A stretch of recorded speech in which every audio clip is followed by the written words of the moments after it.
आज हम आपके लिए एक आश्चर्यजनक सत्य घटना लेकर आए हैं। यह सत्य घटना है शिव जी के सच्चे भक्त थिम्मन की। आपको ये जानकर हैरानी होगी कि थिम्मन शिवलिंग पर मांस चढ़ाया करते थे। ऐसा करने से महादेव ने उनके साथ क्या किया, आइए जानते हैं। इस वीडियो का टारगेट हमने 1 लाख लाइक्स रखा है, तो इस वीडियो को लाइक जरूर करें। स्वागत है आपका आस्तिक स्पिरिचुअल सीक्रेट्स में। यह सत्य घटना एक नयनार की है। नयनार का मतलब शिव भक्त होता है। ऐसे कुल 63 नयनार यानी कि शिव भक्त हुए हैं, जिनके साथ हुए चमत्कारों की घटनाओं को सुनकर आपके रोंगटे खड़े हो जाएंगे और आपका भगवान शिव पर विश्वास और भी बढ़ जाएगा। आज की सत्य घटना ऐसे ही एक नयनार की है। अगर आप बाकी के 63 नयनारों की सत्य घटना देखना चाहते हैं तो कमेंट में हर हर महादेव जरूर लिखें। एक मशहूर धनुर्धर थिम्मन एक दिन शिकार के लिए गए। जंगल में उन्हें एक मंदिर मिला जिसमें एक शिवलिंग था। थिम्मन के मन में शिव जी के लिए एक गहरा प्रेम भर गया और उन्होंने वहां कुछ अर्पण करना चाहा, लेकिन उन्हें समझ नहीं आया कि कैसे और किस विधि से ये काम करें और क्या अर्पण करें।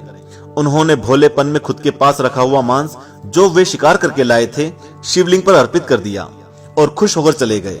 शिव जी ने उनका चढ़ावा स्वीकार कर लिया। उस मंदिर की देखभाल एक ब्राह्मण करता था जो उस मंदिर से कहीं दूर रहता था। हालांकि वह शिवलिंग का भक्त था, लेकिन वह रोजाना इतनी दूर मंदिर तक आ नहीं सकता था, इसलिए वह सिर्फ 15 दिनों में एक बार आता था। अगले दिन जब ब्राह्मण वहां पहुंचा तो लिंग के बगल में मांस पड़ा देखकर वह भौचक्का रह गया, यह सोचते हुए कि ये किसी जानवर का काम होगा। उसने मंदिर की सफाई कर दी और अपनी पूजा की और चला गया। अगले दिन थिम्मन और मांस अर्पण करने के लिए लेकर आए।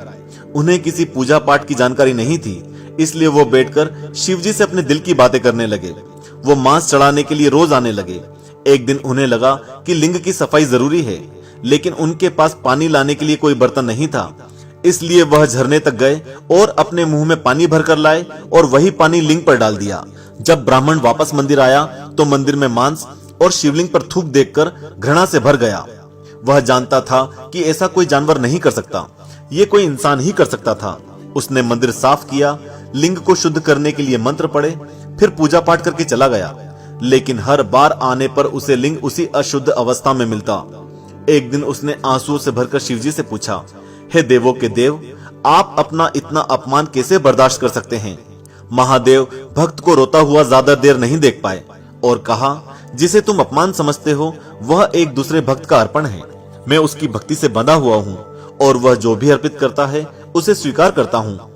पंडित ने रोते हुए प्रश्न किया कि हे देवों के देव महादेव, मैं आपकी पूजा करने के लिए इस भयानक जंगल में आता हूँ और आपकी पूजा अर्चना करता हूँ, तब भी आप उस भक्ति से बंधे हुए हैं जो आपको अपवित्र कर देता है। शिव जी ने मुस्कुराकर कहा, तुम्हें इसका जवाब पाने के लिए उसकी भक्ति भाव को समझना होगा। अगर तुम उसकी भक्ति की गहराई देखना चाहते हो तो पास में कहीं जाकर छिप जाओ और देखो, वह आने ही वाला है। ब्राह्मण एक झाड़ी के पीछे छिप गया। थिम्मन मांस और पानी के साथ आया। उसे यह देखकर आश्चर्य हुआ कि शिव हमेशा की तरह उसका चढ़ावा स्वीकार नहीं कर रहे। वह सोचने लगा कि उसने कौन सा पाप कर दिया है। उसने शिवलिंग को करीब से देखा तो पाया कि शिवलिंग की दाहिनी आंख से कुछ रिस रहा है। उसने उस आंख में जड़ी बूटी लगाई ताकि वह ठीक हो सके, लेकिन उससे और रक्त आने लगा। आखिरकार उसने अपनी आंख देने का फैसला किया। उसने अपना चाकू निकाला, अपनी दाहिनी आंख निकाली और उसे लिंग पर रख दिया। रक्त टपकना बंद हो गया और थिम्मन ने राहत की सांस ली, लेकिन तभी उसका ध्यान गया कि लिंग की बाईं आंख से भी रक्त निकल रहा है। उसने तत्काल अपनी दूसरी आंख निकालने के लिए चाकू निकाल लिया, लेकिन फिर उसे लगा कि वह देख नहीं पाएगा कि उस आंख को शिवलिंग पर कहां लगाना है। तो उसने शिवलिंग की दूसरी आंख पर अपना पैर रखा ताकि दूसरी आंख निकालने के बाद वो उस आंख को शिवलिंग पर सही जगह लगा पाए। और उसने शिवलिंग पर अपना पैर रखा और अपनी आंख निकाल ली। उसकी अपार भक्ति को देखते हुए शिव जी ने थिम्मन को दर्शन दिए। उसकी आंखों की रोशनी वापस आ गई और वह शिव के आगे दंडवत हो गया। उसे कन्नप्पा नयनार के नाम से जाना गया। कन्ना यानी आंखें अर्पित करने वाला और नयनार यानी शिव भक्त। पास ही में छिपा ब्राह्मण जो यह सब देख रहा था, वो जोर जोर से रोने लगा और उसने महादेव के सामने दंडवत होकर क्षमा मांगी। हे प्रभु, अब मैं सब समझ गया हूँ। जब मैं आपकी पूजा करने आता था तो सिर्फ फल की इच्छा रखता था और आपकी भक्ति में कहीं ना कहीं कमी उसी वजह से रह जाती थी। और थिम्मन को यही तरीका सही लगा आपको खुश करने का, तो वो उसने पूरे मन से किया। आप धन्य हैं प्रभु, आप धन्य हैं। महादेव ने इस घटना के माध्यम से संसार को एक शिक्षा प्रदान की है जो हम सभी को समझनी चाहिए कि भक्ति के अंदर भक्ति भाव सबसे जरूरी है, ना कि दिखावा या फल का लालच। शिवजी भोलेनाथ इसलिए कहे जाते हैं क्योंकि वे अपने भक्त की भक्ति सरल से सरल माध्यम से भी स्वीकार कर लेते हैं।